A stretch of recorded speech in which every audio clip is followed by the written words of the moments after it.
भारत जोड़ो यात्रा किशनगंज पहुंच चुकी है और यहाँ पर हमारे साथ कांग्रेस के नेता अली इमरान रम साहब हैं जो चाकुलिया के पूर्व विधायक हैं। विक्टर भाई, आपके नाम की चर्चा चल रही है कि रायगंज से शायद आप कांग्रेस टिकट की दावेदारी कर रहे हैं। इस चीज़ को आप कंफर्म कीजिए कि आप क्या कोशिश कर रहे हैं टिकट की, लोकसभा चुनाव लड़ने का मन है आपका या फिर पार्टी जो कहेगी वो करेंगे? मैं सीधी बात है, मैं क्या आवाम के बीच में रह के काम करना पसंद करता हूँ और जो इलाके की परेशानी है, लोगों की जो मांग होती है, ज़रूरत होती है, उसके तहत मैं अपना जो भी एजेंडा ठीक करते हुए उस पर काम करता हूँ।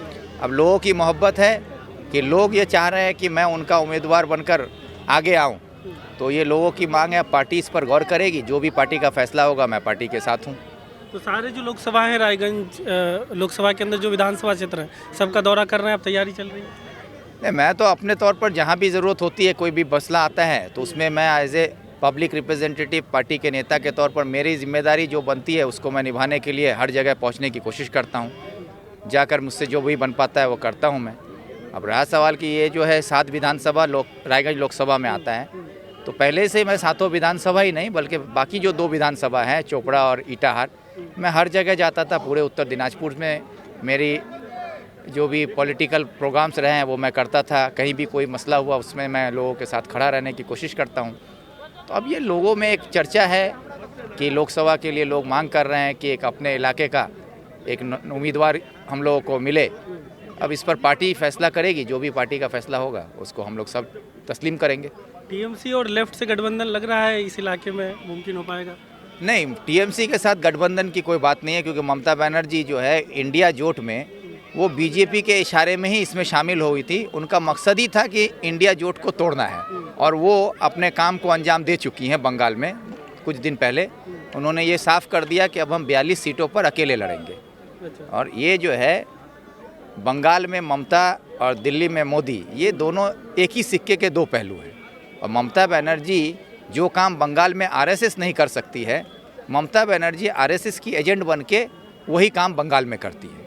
और अभी तो हम लोग ये भी देख रहे हैं कि 22 जनवरी को राम मंदिर का उद्घाटन करके ये नारा दिया गया कि राम को लाया जा रहा है, लेकिन राम को लाने के बाद भी बीजेपी का मकसद पूरा नहीं होगा शायद, इसलिए अब बिहार में आपके पलटू राम जी को भी लाया गया है। तो अब राम से काम नहीं चला, इसलिए पलटू राम को लेकर आया है। लेकिन देश के अवाम, बिहार की अवाम ये जान चुकी है कि राम और पलटू राम को लेकर देश में जो धर्म और नफरत की सियासत कर रही है, इसके खिलाफ पूरा देश अब इकट्ठा हो रहा है। राहुल गांधी के साथ इस न्याय यात्रा में जो लाखों लोगों का समर्थन मिल रहा है हर स्टेट में, इससे ये साबित हो रहा है कि अवाम नफरत की राजनीति से अपने आप को बाहर निकालकर मोहब्बत का पैगाम जो राहुल गांधी दे रहे हैं उसके साथ कदम से कदम मिलाकर देश में मोहब्बत, अमन और चैन चाहता है। आपकी जो टॉप लीडरशिप है वो भी अब भी उम्मीद लगाया है कि टीएमसी से गठबंधन हो सकता है, लेकिन आप सीधा इनकार कर रहे हैं कि मुमकिन ही नहीं है। इसलिए मुमकिन नहीं है कि ममता बनर्जी ने तो खुद ये बात साफ कर दी कि वो बंगाल में 42 लोकसभा सीट है और वो 42 लोकसभा सीट में वो अकेली लड़ेंगी। तो गठबंधन का मतलब क्या है कि गठबंधन होगा तो सीट शेयरिंग होगी। जब ममता बनर्जी खुद कह रही हैं कि हम 42 में 42 सीट पे अकेले ही लड़ेंगे, तो गठबंधन का कोई सवाल ही पैदा नहीं होता है। और गठबंधन वो कर भी नहीं सकती हैं, क्योंकि उनके सर पर जो ईडी, सीबीआई, जो शारदा नारदा का जो है बंगाल में जो लूट मचा रखा है, उसका जो तलवार उनके सर पर लटक रहा है, वो तलवार बीजेपी के हाथ में है। और बीजेपी के डर से उनको वही करना होगा जो बीजेपी, आरएसएस उनको इशारा करेगी, और वही काम वो बंगाल में कर रही हैं। अगर गठबंधन हो जाए तो आपको लगता है फायदा होगा बंगाल में? बिल्कुल नहीं होगा। ममता के साथ गठबंधन करना कांग्रेस को खुदकुशी करने के बराबर होगा। ये है, ये एकदम बिल्कुल क्लियर कर दिया। लेफ्ट के साथ गठबंधन? लेफ्ट के साथ है, क्योंकि लेफ्ट भी आवाम के बीच में है और वाम कांग्रेस का जोट अगर होता है तो बंगाल में आवाम आज परेशान है बीजेपी से और परेशान है ममता बनर्जी से। तो तृणमूल और बीजेपी ये दोनों से ही लोग बदजन होकर आज दूसरा रास्ता इख्तियार कर रहे हैं। इसलिए आज लोग कांग्रेस की तरफ आ रहे हैं। बंगाल में हर रोज़ हज़ारों लोगों की तादाद में कांग्रेस में शामिल हो रहे हैं। लेफ्ट और कांग्रेस का अगर गठबंधन होता है तो ये बंगाल में एक नए सुबह का शुरुआत होगा। जिस तरीके से पूरे बंगाल में आप लोगों का एक भी विधायक नहीं है, ऐसे में लोकसभा चुनाव में अकेले लड़के कितना कामयाब हो पाएंगे आप?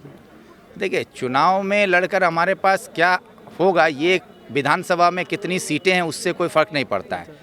आवाम के अंदर अगर सोचने की तब्दीली आ जाए, जो कल तक आवाम सोचती थी, आज आवाम उस तरह नहीं सोच रही। बंगाल में माइनॉरिटी को एक हथियार के तौर पर ममता बनर्जी इस्तेमाल करती हैं और ये माइनॉरिटी वोट बैंक को बीजेपी के नाम से डराया जाता है बंगाल में। अब हिंदुस्तान में जो अफरा तफरी का माहौल है, नफ़रत की सियासत है, उससे लोग बदजन हो रहे हैं। अब लोग समझ पा रहे हैं कि ये बीजेपी और तृणमूल ये डर की सियासत दिखाकर मुसलमानों को अपना वोट बैंक बना के रखना चाहती है ममता बनर्जी, जिससे लोग अब बाहर निकलने के लिए तैयार है। अब ऑप्शन खोज रहे हैं और ऑप्शन हिंदुस्तान में राहुल गांधी रास्ता दिखा रहे हैं। भारत जोड़ो यात्रा, ये न्याय यात्रा, पूरे देश में जो लोगों का समर्थन आ रहा है, उससे बंगाल में भी बदलाव आ रहा है। लाखों लोग कांग्रेस की तरफ जुड़ना शुरू हो गए।